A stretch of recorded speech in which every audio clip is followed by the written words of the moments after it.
Welcome on board, sister. Magandang gabi po sa inyo. Live pa rin po tayo sa ating program ito ng pagradyo ng CBS DWAD 98 kHz News M. Ano po ang tinawag at nilalapit sa ating programang ito at nagkaroon po kayo ng interes na subukan ng ating lingkod bayan. Serbisyo libre publiko. Ano po ang naging karamdaman nila? Nahihilo po ba kayo? Kailan pa po kayo nahihilo? Matagal na. Tapos yung pong para kayong yung kakaroon ng uric acid sa tiyan. So ngayon po kayong nabigyan ng galing pong serbisyo libre publiko ng lingkod bayan ni Brother Tony Falcon.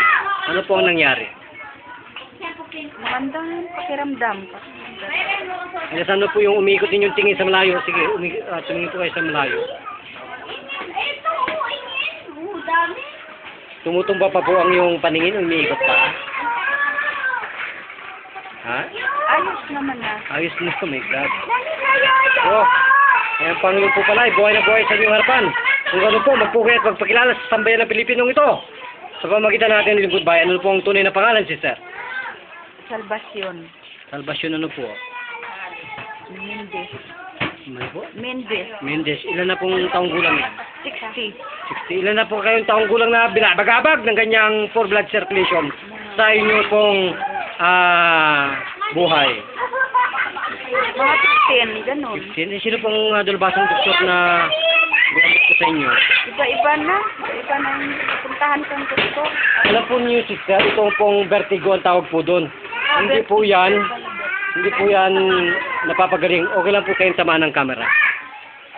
Hindi po yan nagagamot ng kahit na sino pang dalubhasa ng buong mundo, kahit na po ang USA, Canada, at saka Europa po, walang nakakagamot ng minor ear or vertigo.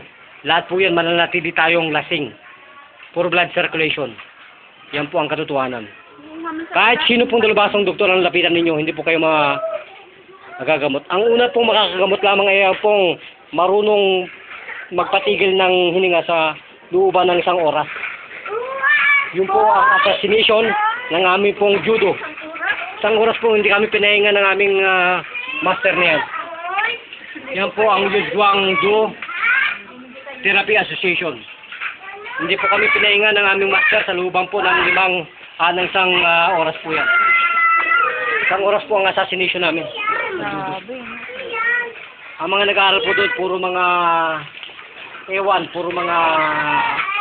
kumbaga pinarasahan ng Panginoon. Mga disabled po ang tinuturuan ng master niya. May asthma, masakit sa puso, pilay, yan po ang paborito nilang turuan. Para po maging discipline talaga. Yung kahit na po kayo ay masaktan, maduduan, hindi kayo pwedeng gumamit ng dahas, kundi ang gamitin niyo ay pag-ibig at pagmamahal sa kapwa. Yun po ang pinagmamalaki ng judo nito. So, naniniwala po ba kayo sa banal na Panginoon, sister? Oo. So, paano po kayo na paligayan ng aming programang ito?